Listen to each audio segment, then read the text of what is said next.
예, 안녕하십니까. 하나마이크론 유상증자로 오늘 13% 하락을 했습니다.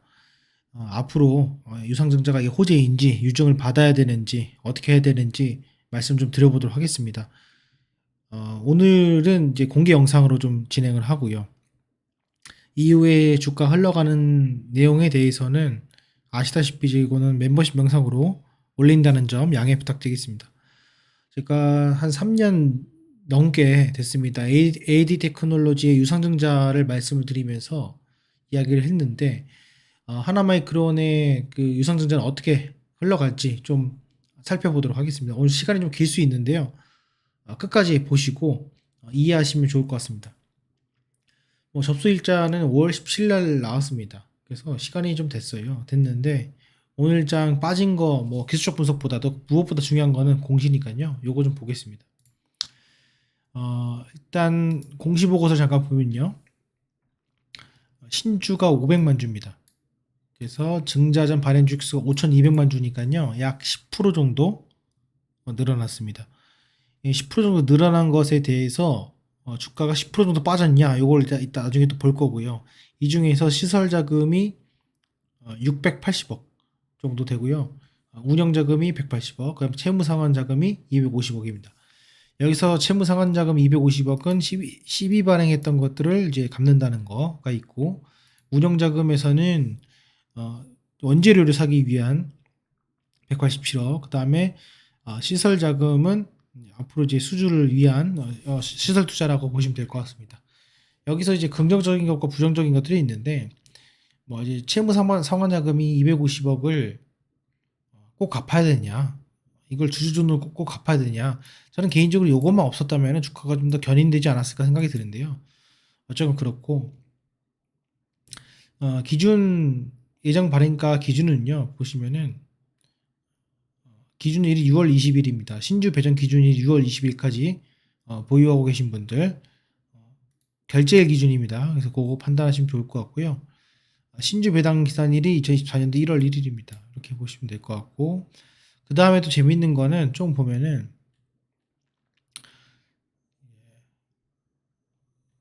무증을 또 해요. 유무증입니다. 그래서 약간의 그 주주들의 마음을 달래고자 100주를 갖고 있으면은 15주를 주는 0.15% 그러니까 15%죠.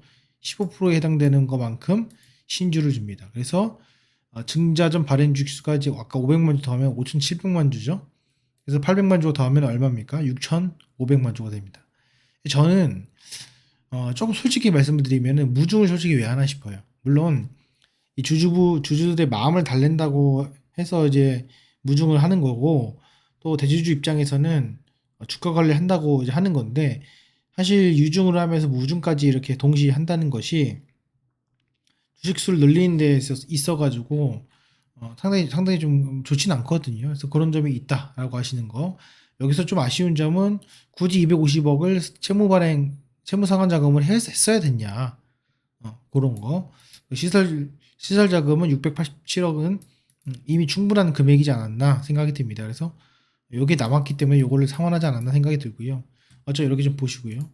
뉴스인데 뭐 부정적으로 나왔죠. 이런 걸 보시면 됩니다. 부정적으로 나왔습니다. 그래서 250억 12 상환 목적. 사실 상환 목적이 250억 때문에 한 건 아니죠.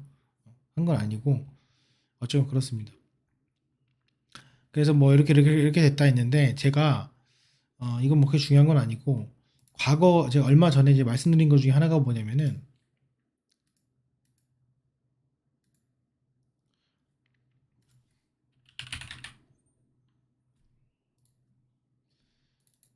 제가 이제 얼마 전에 말씀드린 것 중에 하나는 1분기 실적을 좀 보시면은,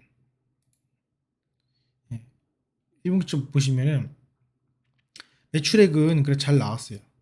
그렇죠? 매출액 잘 나왔죠. 근데 이 매출액 대비 영업이익이 조금 잘났다기보다는 조금 부족한 부분이 없지 않아 있다는 거예요. 그래서 요게 있어요. 그래서 이게 잘 보면은 매출액 총이익률 잠깐 문제가 있다라고 말씀을 드리고, 지금 이제 하나마이크론이 다 좋지만은 제가 다른 종목들보다는 조금 이제 우려가 스러웠다고 말씀드린 것 중에 하나가 뭐냐면은 이 부채 비율이에요. 그래서 결국에 회사가 잘 나갈 때 오너의 그 경영 철학이 있겠죠. 그래서 레버리지를 이용해 가지고 더 큰 수익을 얻는다라는 게 있고요.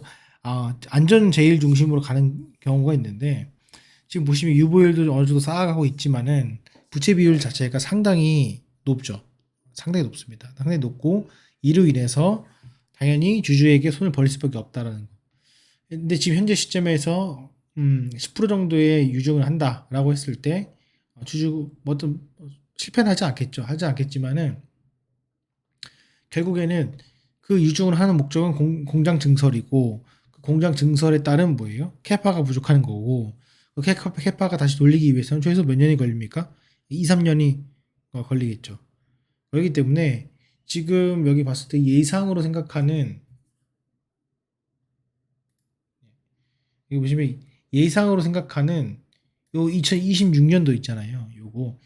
요거를 이제 감안하면서 갈 것이냐 말 것이냐에 달려 있습니다. 그래서 앞으로 올해나 뭐 내년 정도까지 봤을 때 하나마이크론 자체는 숫자상으로는 엄청 좋지는 않을 것이다.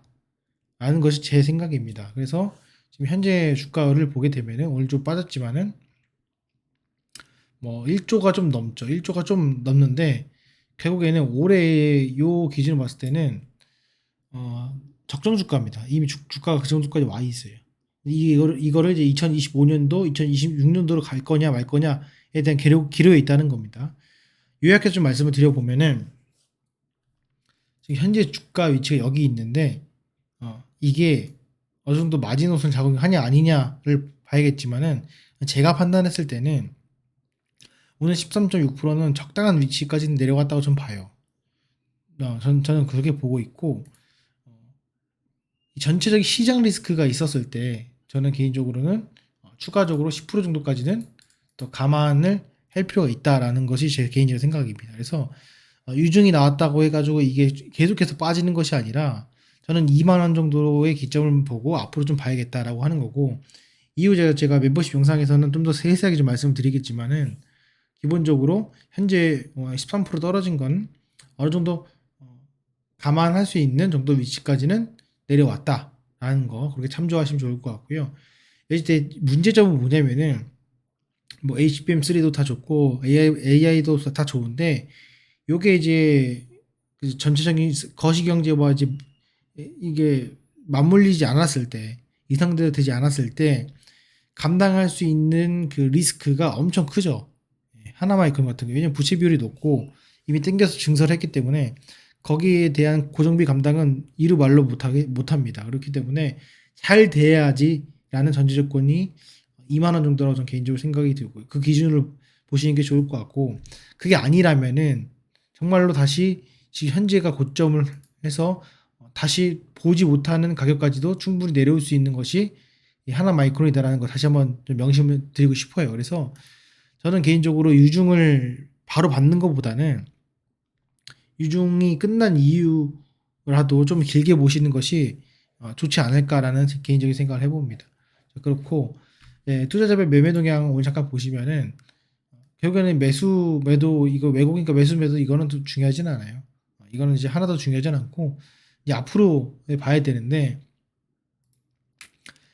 결과적으로는 올해 실적이 점점 나오지 좋다고 하지만은 기본적인 리스크 자체가 상당히 와 있어요. 그리고 여기서 이제 또 뭔가가 잘못된 한 번 더 삐끗하게 되면 또 이제 주주에게 손을 벌리는 상황이 생기기 때문에 제가 판단했을 때는 비중을 많이 가면 많이 가져갈수록 내가 갖고 있는 포트폴리오의 변동성이 상당히 클 수밖에 없다.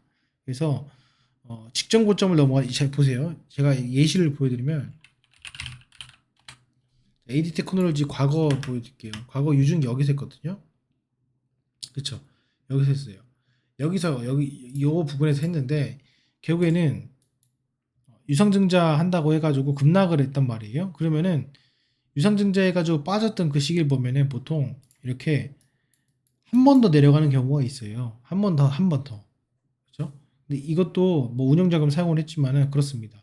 근데 그 시점을 미래를 놓고 보면은 상당히 그 비싼 가격은 아니라는 것을 알 수가 있어요. 물론 이제 여기 보시면은 전 세계 시장에서 끝났고 C8 지수 올라가고 시장 경제 안 좋았을 때 요 시기 요거는 제외하자고요. 요 정도는 제외하고 요 정도로 봤을 때는 유중 이후에 분명히 기회가 있다라는 것을 다시 한번 말씀 좀 드려보고 싶습니다. 그래서 저는 개인적으로 유중을 받아서 뭐 편하게 가져간다라는 건 모르겠지만은 유중을 받는 것보다는 일단은 계속해서 관망적으로 지켜보는 것이 첫 번째는 좋고요.